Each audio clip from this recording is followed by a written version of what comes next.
সন্মুখত লোকসভা নিৰ্বাচনক লৈ ব্যস্ততা বাঢ়িছে ৰাজনৈতিক দলসমূহে প্ৰতিশ্ৰুতিৰ বন্যা বুৱাইছে গ্ৰামাঞ্চলৰ জনতাৰ মাজত কিন্তু সাধাৰণ ৰাইজে বিচাৰে কি সাধাৰণ ৰাইজে এবাৰ ভোট দিব কাক এই সমূহ সামৰি নিউজ 18 অসম নৰ্থ ইষ্টৰ বিশেষ আয়োজন ৰাইজৰ ৰায় আজি এই অনুষ্ঠানৰ জৰিয়তে আমি ৰাইজৰ মনৰ বতৰাৰ বুজ লম যোৰহাট লোকসভা সমষ্টিৰ অধীনৰ 102 নং তিয়ক বিধানসভা সমষ্টিৰ সাধাৰণ ভোটাৰ ৰাইজৰ মনৰ বতৰা নিৰ্বাচন আহি আছে এবাৰ মোদীক ভোট দিব না আপোনালোকে ৰাহুলক ভোট দিব ৰাহুল গান্ধীক ভোট দিব কিয় ৰাহুল গান্ধীক ভাল বুলি ভাবে নেকি আপোনালোকে মইতো ভালেই দেখিছো আগৰ পৰাই ভোট দি আছে আপোনাৰ ইয়াতে কি কাম কৰিব লাগিছে আপোনালোকে ইয়াতে ফটিং কৰিব লাগিছে এটা বিজেপি চৰকাৰে যে দিছে সুবিধাবোৰ পাইছে না আপোনালোকে পাইছে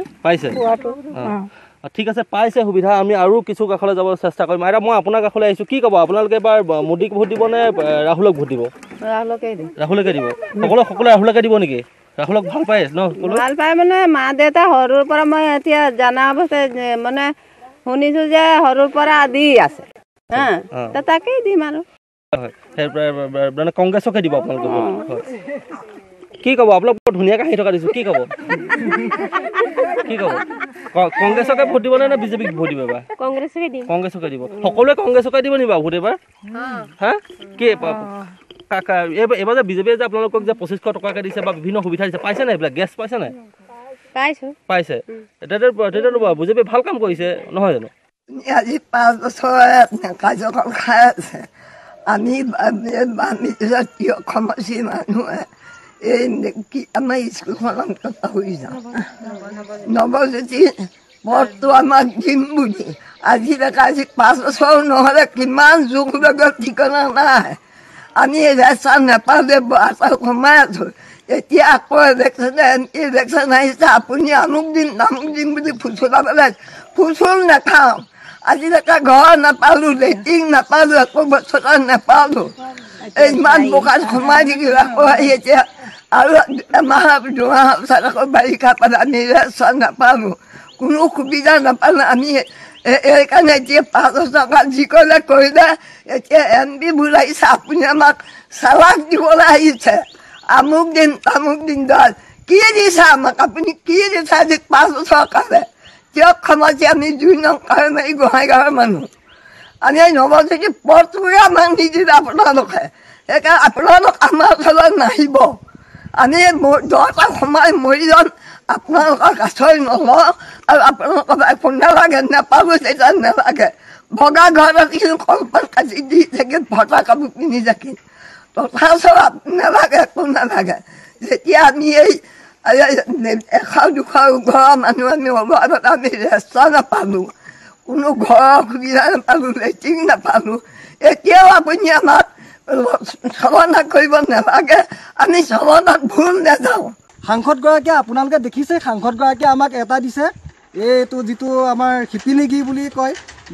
সেইটো দি থৈছে মুঠতে ফুলদানিগতে সজাই থৈছে তাত একোৱেই নাই তাত কৰিবলগীয়া একোৱেই কাম নাই মুঠতে যেনেকৈ ঘৰটো দিলে তেনেকৈ ৰং পেইণ্ট অকণমান সানি তেনেকৈ পৰি আছে আৰু যেনেকৈ পৰি আছে এতিয়া তাতে গৰু ছাগলীৰ বাসস্থান এতিয়া তাত আমি মানুহৰ বাসস্থান বুলি ক'ব নোৱাৰোঁ দিনে ৰাতিয়ে তাতে গৰু ছাগলী ৰাতিও গৰু ছাগলী আহে দিনতো গৰু ছাগলীয়ে তাতে শুই থাকে কাৰণ কেলৈ এতিয়াতো উদং চৰণীয়া পথাৰ বেলেগ আৰু সমস্যা নাছিলে নেকি আপোনালোকে ইয়াত আমাৰ ইয়াত আপোনালোকে দেখিছে ৰাস্তা ঘাট এইফালে আমাৰ প্ৰতিটো সমস্যাই ইয়াত জৰাজীৰ্ণ এই অঞ্চলটো এজাৰগুৰি বুলি ক'লে বিশেষত সকলোৱে জানে মাজুলী আজিকালি ভাল হ'ল কিন্তু আমাৰ এজাৰগুৰি জেগাটুকুৰা প্ৰথমৰ পৰাই যিটো পৰ্যায়ত আছে সেইটো পৰ্যায়তে আছে কিন্তু আমাৰ ল'ৰাহঁতে নিজে শ্ৰমদান কৰি কি ৰাস্তাটো অলপ আগবঢ়াইছে তাতকৈ বেছি একোৱেই হোৱা নাই লোকসভা সমষ্টিৰ যিগৰাকী সাংসদ কামাখ্যা প্ৰসাদ তাছা তেখেতৰ যোৱা বিগত সময়ছোৱাত আমি যিখিনি তেওঁৰ কাৰ্যকালত তেখেতে যোৰহাট সমষ্টিটোৰ কাৰণে যিখিনি কৰিব লাগিছিলে তাৰ একো কাম নকৰা আমি পৰিলক্ষিত হৈছে আৰু আমাৰ দৃষ্টিত এনেকুৱা লাগিছে যে এই সাংসদগৰাকীয়ে কেৱল কথাৰ ফুলজাৰি ৰাজহুৱা সভা আদিত কেৱল কথাৰ ফুলজাৰি মাৰিবলৈকে তেওঁ সাংসদ হৈছিলে নেকি আৰু দ্বিতীয়তে কথাটো হ'ল কি তিয়কত যোৰহাট লোকসভা সমষ্টিৰ অন্তৰ্গত তিয়কত বহুতো সমস্যাৰে জৰ্জৰিত এই তিয়কৰ আমাৰ বিশেষকৈ তেখেত আছিলে এজন যুৱ সাংসদ তেখেতৰ ওপৰত আমি যুৱচামে বহুত আশা কৰিছিলোঁ যুৱচামৰ যিখিনি সমস্যা এই সমস্যাখিনি তেখেতে দিল্লীৰ দৰবাৰত তেখেতে তুলি ধৰিব বুলি আমি বহুত আশা ৰাখিছিলোঁ কিন্তু পিছলৈ আমি দেখা পালোঁ যে তেখেতে যুৱচামৰ যিখিনি সমস্যাৰাজি এই সমস্যাৰাজি সময়ত সম্পূৰ্ণ গা এৰা দিলে সম্পূৰ্ণ পিঠি দিলে আৰু লগতে আমি ক'ব বিচাৰিছোঁ যে আমাৰ ভৱিষ্যত আহি থাকিবলগীয়া লোকসভা নিৰ্বাচনত এজন এনেকুৱা প্ৰাৰ্থী আমাক লাগে যিজনে আমাৰ সমস্যাবোৰ সমাধান কৰিব পাৰে বৃদ্ধ পেঞ্চন পোৱা নাই চাউলটো পোৱা নাই আৰু এৰিব সভাটো মই একো পোৱা নাই সেইকাৰণে বোলো মই দিম মই কংগ্ৰেছকে দিছোঁ কংগ্ৰেছৰ দিনত কি সুবিধা পাইছিলে নেকি পাইছিলোঁ এতিয়া চাউলটো পাইছিলোঁ হেৰিও পাইছিলোঁ এই বৃদ্ধ পেঞ্চন পাইছিলোঁ এতিয়া সেই একোৱেই নাই পোৱা কৈছোঁ নহয় চাউলটো কাটিয়ে দিলে আপুনি যিখিনি কথা সুধিছে এইখিনি সঁচাকৈ এই সময়ত এটা সাম্প্ৰতিক সময়ছোৱাত অতি গুৰুত্বপূৰ্ণ কথা আমি এগৰাকী সাংসদ হিচাপে সাংসদগৰাকীৰ পৰা যিখিনি আশা কৰোঁ সেইখিনি আমি যোৱা 5 বছৰত বিশেষকৈ এই বিজেপিৰ যিগৰাকী সাংসদ আছিল সেই সাংসদগৰাকীক যি আশা আকাংক্ষাৰে আমাৰ সমষ্টিৰ ৰাইজে আগবঢ়াই পঠাইছিল তেখেতৰ পৰা আমি সেই পৰিমাণৰ কোনো সা সুবিধা আমি দেখিবলৈ নাপালোঁ আৰু যিহেতু এই সাংসদগৰাকীৰ ব্যৰ্থতাৰ কাৰণে এই বৰ্তমানে দলটোৰ যিগৰাকী সাংসদ প্ৰাৰ্থী হিচাপে আগবাঢ়ি আহিছে তেখেত অলপ বিপদৰ সন্মুখীন হোৱাৰ সম্ভাৱনা আছে তথাপিতো মই ভাবিছোঁ যে যোৰহাট লোকসভা সমষ্টিত দুজন দক্ষ দুজন যুৱ প্ৰজন্মক নেতৃত্ব দিব পৰা প্ৰাৰ্থী আগবাঢ়ি আহিছে এই দুয়োগৰাকী প্ৰাৰ্থীৰে তুমুল প্ৰতিদ্বন্দ্বিতা হ'ব আমি আশা কৰিছোঁ এই দুয়োগৰাকী প্ৰতিদ্বন্দ্বীৰ ভিতৰত যিগৰাকী প্ৰতিদ্বন্দ্বীয়ে এগৰাকী সাংসদ হিচাপে আমাৰ এই সমষ্টিটোক প্ৰতিনিধিত্ব কৰাৰ সুবিধা পায় তেওঁলোকে আমাৰ স্থানীয় ৰাইজৰ সকলো আশা আকাংক্ষা পূৰণ কৰিবৰ বাবে স্থানীয় ৰাইজৰ লগত যোগসূত্ৰ ৰক্ষা কৰি চলিব বুলি আশা কৰিছোঁ যোৰহাট লোকসভা সমষ্টিৰ জনসাধাৰণে এটা লক্ষ্য ৰাখিব যে বিগত সময়ছোৱাত সাংসদজন এজন তাছা ইয়াত ব্যৰ্থ হৈছে তেওঁ যোৰহাট লোকসভা সমষ্টিৰ সমস্যাসমূহ তেওঁ সংসদৰ মজিয়াত প্ৰতিষ্ঠা কৰিব নোৱাৰিলে বিশেষকৈ দেখা গ'ল যে এটা বছৰৰ সাংসদ পুঁজি তেওঁ সমষ্টিটোত প্ৰয়োগ কৰিব নোৱাৰাটো হৈছে তেওঁৰ কাৰণে এটা সাংঘাতিক ব্যৰ্থতা এই কথাটোৰ প্ৰতি আমি লক্ষ্য ৰাখিছিলোঁ তেওঁ যথেষ্ট কাম কৰিব পাৰিলেহেঁতেন কিন্তু দেখা গ'ল যে তেওঁ কিছু লবিকেন্দ্ৰিক কাৰ্যকলাপে সমষ্টিটোৰ উন্নয়নত হেঙাৰ হিচাপে থিয় দিয়া আমি দেখা পালোঁ গতিকে তাছা ব্যৰ্থ হৈছে এতিয়া বৰ্তমান দেখা গৈছে দুইজন প্ৰাৰ্থীৰ ক্ষেত্ৰত কংগ্ৰেছ বা বিজেপি প্ৰাৰ্থী দুজনৰ ক্ষেত্ৰত এটা কথা লক্ষণীয় হ'ব যে তাছাই তেওঁলোকক কোনো ধৰণৰ নিৰ্ণায়ক ভূমিকা গ্ৰহণ কৰিব পাৰে বুলি মই নাভাবোঁ আমি এটা কথা কিন্তু মই স্বীকাৰ কৰিবই লাগিব যে ভাৰতৰ প্ৰধানমন্ত্ৰী হিচাপে মোদীক মই কিছু তেওঁক মানে বিচাৰোঁ ৰাহুল গান্ধী আচলতে ভাৰতক প্ৰতিনিধিত্ব কৰিব পৰাকৈ তেওঁ প্ৰধানমন্ত্ৰী হ'ব পৰাকৈ তেওঁৰ যোগ্যতা মই দেখা নাই কিন্তু মোদীৰ কিছুমান কথাই মোক এইবাৰ অসন্তুষ্ট কৰিছে যে মোদীয়ে অসমৰ পৰা বিদেশী বিতৰণ কৰাৰ ক্ষেত্ৰত তেওঁ যিটো নিৰ্বাচনী যিবিলাক তেওঁ সভা সমিতিত তেওঁ অংশগ্ৰহণ কৰিছে সেই সভা সমিতিবিলাকত মোদীয়ে অসমৰ নিবনুৱা সমস্যা দূৰীকৰণ অসমৰ বানপানীৰ সমস্যাসমূহ অৰ্থাৎ অসমৰ যিবিলাক জাতীয় সমস্যা এই জাতীয় সমস্যাসমূহ নিৰাকৰণৰ ক্ষেত্ৰত তেওঁ কি ভূমিকা ল'ব এই সম্পৰ্কে কিন্তু তেওঁ নিৰ্বাচনী সভা সমিতিবিলাকত এই কথা এতিয়ালৈকে ঘোষণা কৰা নাই এইটো আমাক কিছু দুখ প্ৰদান কৰি লোকসভা নিৰ্বাচনলৈ মাজত মাথো কেইটামান দিন আৰু ইতিমধ্যেই যোৰহাট লোকসভা সমষ্টিত দুজনকৈ হেভিৱেট প্ৰাৰ্থীয়ে নিজৰ প্ৰচাৰ অভিযান জোৰদাৰ কৰি তুলিছে মই বৰ্তমান উপস্থিত আছোঁ মইনী সমষ্টিত আৰু এই মইনী সমষ্টিৰ ৰাইজৰ ৰায় কি জানিবৰ কাৰণে মই চেষ্টা কৰিম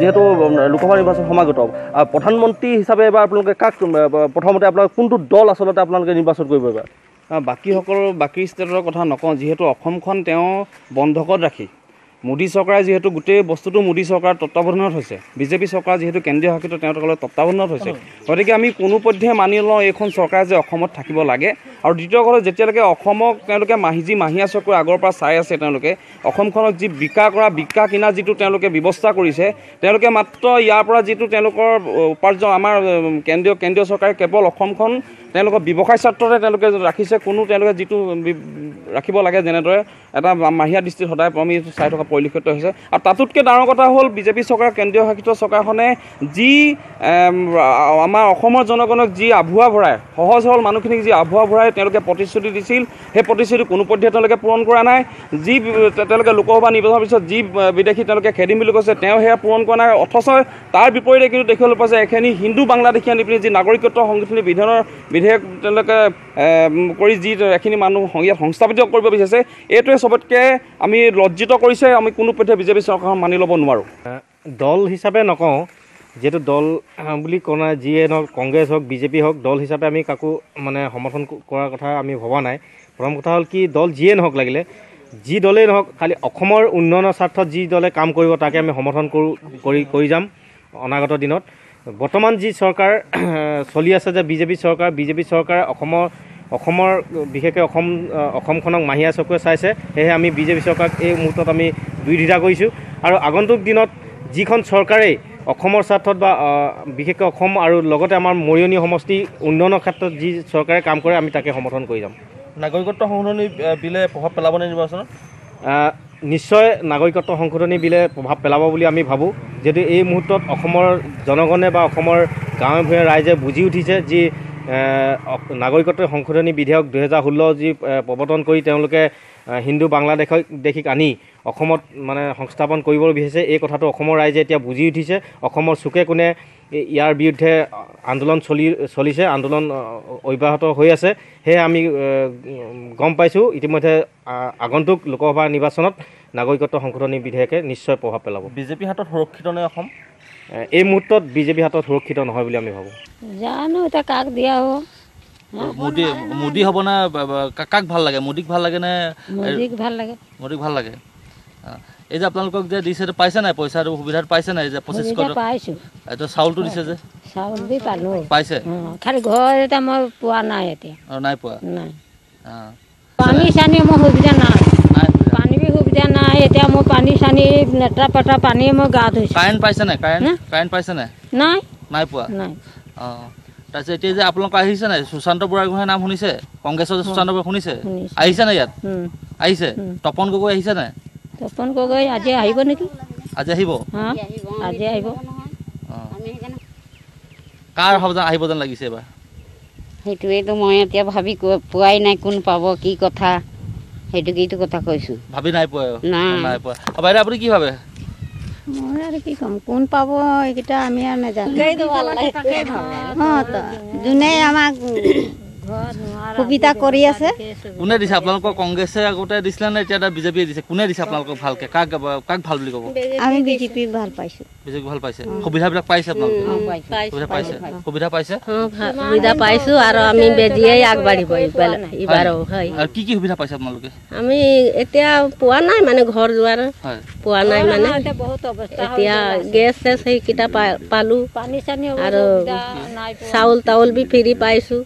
বিজেপি চিনটো কি গম পাইছে? পদম ফুল। আৰু কংগ্ৰেছৰ? কংগ্ৰেছটো এতিয়ালৈ পোৱাই নাই। এইটো পোৱা নাই। আৰু হেৰি নহয়, আপোনালোকৰ যেতিয়া বিজেপি মানুহবিলাক দেখিছে নাই? তপন গগৈ আহিছে নাই ইয়ালৈ? আহিছে। লগ কৰিছে আপোনালোকক? নাই, আমাক ছুটিয়েই দিয়া নাই। ছুটি দিয়া নাই? এতিয়া আমি কামলৈ গৈছোঁ। এতিয়া আপোনালোকে কাম যাব এতিয়া? মিটিং আহিম এতিয়া অকণমান আৰু 3টা বজাত ছুটিয়েই কৰিম। হাজিৰাটো কিমান আপোনালোকৰ? হাজিৰাটো কিমান? 100 কিমান নে? আগতো 1100 পাইছিলোঁ, এতিয়া 1400 পাইছোঁ। 1410। এতিয়া যিটো আপোনালোকে হাজিৰা পাই আছে যে সেইটোত আপোনালোক সুখী নে? সুখী। যিটো হাজিৰা পাই আছে আপোনালোক সুখী? আৰু যে 2500 টকা দিছে সেইটো পাইছে না? পাইছে। গেছ পালে? গেছ পাইছে। আৰু কি সুবিধা পাইছে? পাইছোঁ। চাউল বি ফ্ৰী পালোঁ। চাউল ফ্ৰী পাইছে? আৰু তেল চেল চবেই সুবিধা পাইছোঁ। আৰু তাৰমানে এইবাৰ আপোনালোকে মোদী অহাটো বিচাৰে নেকি এইবাৰ? মোদীয়ে আহিব আকৌ আগবাঢ়িব। সিজনে ইমানেই সুবিধা দিছে। হয়, লেবাৰকেইটাক মজদুৰকেইটাক 2500 কৰি দুবাৰ দিলে নহয়, 5000 পইচা। সেইটো কাৰণে আৰু মোদীয়ে আগবাঢ়িব। এবাৰ কোন আহিব? মোদী আহিব নে ৰাহুল আহিব এবাৰ? জানো এতিয়া কাক দিম নে। এতিয়া চৰকাৰে যে এইবোৰ দিছে সুবিধাও পাইছে নাই? পাইছোঁ। পাইছে? 2500 টকা পালে? যোনে সুবিধা দিব তাকেই দিম। তাকে দিব হেৰি মুন্দি বিজেপিকে দিম। ইমান দিন হৈ গ'ল আমাক লাইন দিয়া নাছিলে। এতিয়া হেৰি আমিতো 15 বছৰ আগৰ পৰা দি আছোঁ কংগ্ৰেছক। তেতিয়া আমাক লাইন দিয়া নাছিলে, আমাৰ আন্ধাৰ হৈ আছিলে। এতিয়া আমাক কংগ্ৰেছ এই বিজেপি চৰকাৰে আমাৰ লাইন দিছে আৰু হেৰি 3 টকীয়া চাউল উলিয়াই দিছে। আৰু আমাৰতো আগত 10 কেজি চাউল দিছিলে, তেতিয়া আমাৰ 12 টকাক লৈছিলে। এতিয়া দিছে তেনেকৈ। আৰু হেৰি প্ৰত্যেক হেৰি বাগানত হেৰি 2500কে পইচা ভৰাই দিছে। চবেই লৈছে, এতিয়া কৈছে কংগ্ৰেছক দিম। তাৰোতো পইচাটো খাইছে, পইচাটো তাৰ মূল্যটো কি? এনেতো আমাক কংগ্ৰেছে কোনো দিয়া নাই। আৰু দিয়া নাই মানে এনেকৈ ঘৰ চৰ দিছে, জাক দিছে দিছে। আৰু কিবা আঁচনি আহিলে আঁঠুৱা দিয়ে। তাৰপিছত আমি তেনেকৈতো পোৱাও নাই। আৰু এবাৰ আপুনি আপোনাৰ যিজন সাংসদ আছে কামাখ্যা প্ৰসাদ ঠাছাক 10 নম্বৰ ভিতৰত আপুনি কিমান নম্বৰ দিব? সেইটোতো আমি নাজানো মানে, তাতকৈ আপোনালোকে কিমান ভাল বা 10 নম্বৰ ভিতৰত আপুনি 1 2 3 4 কি নম্বৰ দিব আপুনি? এনেকৈ নাম্বাৰটো আমি এনেকৈ ঘপকৈ আপোনালোকে আহি সুধি দিছে, আমি তেনেকৈতো ক'বলৈ নাজানো। যেনেকৈ আমি ভাল সুবিধাটো দেখিছোঁ, আমাৰ বাগানৰ ফালৰ পৰা আমাক ভাল কৰিছে মানে 25কে পইচা সোমাই দিছে, গেছৰো সুবিধা দিছে, লাইনৰো সুবিধা দিছে। আমি বিজেপিকে মই দিছোঁ। আগত মই দিছিলোঁ কংগ্ৰেছক। কাক বিচাৰিব আপুনি এবাৰ? আমিতো প্ৰধানমন্ত্ৰী হিচাপে আমিতো নৰেন্দ্ৰ মোদীকে বিচাৰিছোঁ। কিন্তু আগতো আমিতো ভালেই ভাবিছিলোঁ, সোনিয়া গান্ধী আছিলে আৰু আমাৰ মা দেউতাও আগৰ পৰা খাই আছিলে, বহুত দিন ভোট দি আছিলে। তেতিয়া আমাক কংগ্ৰেছত এদিন যদি কংগ্ৰেছক ভোট দিয়ে তেতিয়া বহুত দৌৰা কুদা হৈছিলে। তেতিয়া হাতী চিনত আছিলে, তাৰপিছত আছিলে 7 চিনত। এতিয়া আহি গ'ল আকৌ পদুম ফুল। তেতিয়া আমিতো এতিয়া পদুম ফুলকে ভাল পাইছোঁ, পদুম ফুলকে দিম। আৰু মোক ভালেই লাগিছে। আৰু বিজেপি চৰকাৰ যেনেকৈ কৈছে ৰাস্তা পদূলিও ভাল কৰিব আৰু লাইন দিব বুলি মোৰ ল'ৰা ছোৱালী পঢ়া লিখা কৰিছে যে, পোহৰত পঢ়িছে, মোক ভাল লাগিছিলে। আৰু আগতে আমাৰ কেৰাচিন তেল আছিলে, বহুত অসুবিধা পাইছোঁ। সেইকাৰণে মোক ভাল লাগিছে। আৰু ল'ৰা ছোৱালীও বহুতো সুবিধা কৰিছে, কিতাপ ফলিও ফ্ৰী দিছে, চোলা কাপোৰো দিছে। সেইকাৰণেও ভাল লাগিছে। আৰু হেৰি খোৱা দোৱাও দিছে স্কুলত। সাংসদ হিচাপে আমি যদি ক'ব বিচাৰোঁ, ৰাইজৰ হৈ পেলাই যোনে মাত মাতিব, ৰাইজৰ হৈ পেলাই যোনকৈ মানে আমাৰ সমস্যাবিলাক দূৰ কৰিব, আমি তেনেকুৱা মানুহ বিচাৰোঁ। আৰু আজি বিগত যিটো মানে যি সাংসদ আছিলে বিজেপি চৰকাৰৰ দিনত, মানে আজি কামাখ্যা প্ৰসাদ ঠাছাক, তো সেই তেনেকুৱা ধৰণৰ আমাক সাংসদ নালাগে। আৰু বিশেষ কৰি আমি বিজেপি চৰকাৰখন বিচৰাও নাই। আৰু আমি বিজেপি চৰকাৰখন থাকিলে আমাৰ মানে ঢেৰ ধৰণৰ অসুবিধা হৈছে, বহুত অসুবিধা আছে, আপোনালোকে জানে। আৰু আমি এই বিজেপি চৰকাৰক আমি নিবিচাৰোঁ। যি আপোনালোকৰ সাংসদৰ যি আগত পুঁজি, সাংসদ পুঁজিৰ কিবা কাম হ'লনে এই সমষ্টিত? আমাৰ নকচাৰী মানে আমি নাগিনীজানটো বাদ দিয়ক, আমি নাগিনীজানত থাকোঁ, কিন্তু নকচাৰী গোটেই নকচাৰীতে মানে আজি বিজেপি চৰকাৰৰ দিনৰ এই সাংসদীয় পুঁজিৰ খৰচ কৰা নহ'ল, এটকা খৰচ কৰা। আৰু আমি গম পোৱা মতে মানে তেওঁলোকৰ পুঁজি ঘূৰাইহে গ'ল বুলি পেলাই মই শুনিছোঁ। ইয়াত বাট পথৰ বা বিভিন্ন সমস্যাৰ সমাধান হ'লনে সাংসদৰ কাৰ্যকালত? আজি পৰ্যন্ত আমাৰ যিটো ফেক্টৰীৰ পৰা যিটো আপোনাৰ মানে এই 14 নম্বৰ বুলি পেলাই কোৱা হয়, সেই মানে অকণমান ডোখৰ থাকি গৈছে, আজিৰ দিনত সেইটোও নহ'ল। আৰু আমি যিটো থিয় হৈছোঁ ফেক্টৰীৰ পৰা যিটো আপোনাৰ গোহাঁইবাৰীলৈকে যিটো ৰাস্তা, সেই ৰাস্তাটো কংগ্ৰেছৰ দিনতে হৈছে। আজি আমি খোৱা পানীৰ ব্যৱস্থা সেই কংগ্ৰেছৰ দিনতে হৈছে। কিন্তু আমি আজি নথৈ আমি ক'ব বিচাৰিছোঁ এটা কথাই যে আমি আজি আমি মানে সেই তেনেকুৱা সাংসদ বিচৰা নাই। আমিতো আশাবাদী এতিয়া আপোনাৰ যিজন কংগ্ৰেছৰ আপোনাৰ সাংসদৰ কাৰণে আপোনাৰ হেৰি হৈছে, থিয় হৈছে, তেখেতক লৈ আমি আশাবাদী। এইবাৰ বাগিচা কাক ভোট দিব? এবাৰ আমি মানে কংগ্ৰেছক দিবলৈ মানে ওলাইছোঁ। এইবাৰ আপোনাৰ প্ৰধানমন্ত্ৰী হিচাপে কাক বিচাৰিব? ৰাহুলক বিচাৰিব? ৰাহুল গান্ধীক আমি বিচাৰিছোঁ। মানে এতিয়া বাগানৰ যিবিলাক সুবিধা সেইবিলাক পাইছে নাই? নাই, মই একো পোৱা নাই। মই বিকলাংগ মানুহ। বিকলাংগ মানুহ। আপোনাক কিবা চৰকাৰে সুবিধা দিছে নেকি? নাই, একো নাই। এই দোকানখন যে আপুনি খুলিলে, আপুনি নিজা খৰচত খুলিছে নেকি? নিজা খুলিছে। এতিয়ালৈকে কোনো সুবিধা পোৱা নাই? একো পোৱা নাই। এবাৰ কাক আপোনালোকে অগ্ৰাধিকাৰ দিব? মানে এবাৰ কংগ্ৰেছক দিব নে বিজেপিক দিব? অগ্ৰাধিকাৰটো কাক দিব? আমিতো মানে কংগ্ৰেছকে মানে দিম এইবাৰ। কংগ্ৰেছক দিব। কি হ'ব এইবাৰ নিৰ্বাচন? এইবাৰতো আমি কংগ্ৰেছক দিম ভোটটো। কংগ্ৰেছক দিব। কংগ্ৰেছক কোন হৈছে গম পাইছে? এতিয়া ৰূপজ্যোতি কুৰ্মী আছে। ৰূপজ্যোতি কুৰ্মী? ৰূপজ্যোতি কুৰ্মীটো বিধায়কহে। তাকে দিব লাগিব। প্ৰধানমন্ত্ৰী হিচাপে কাক বিচাৰিব? আমিতো কংগ্ৰেছেই দিম। কংগ্ৰেছক দিব না? প্ৰধানমন্ত্ৰী হিচাপে কাক বিচাৰিব? ৰাহুলক বিচাৰিব নে মোদীক?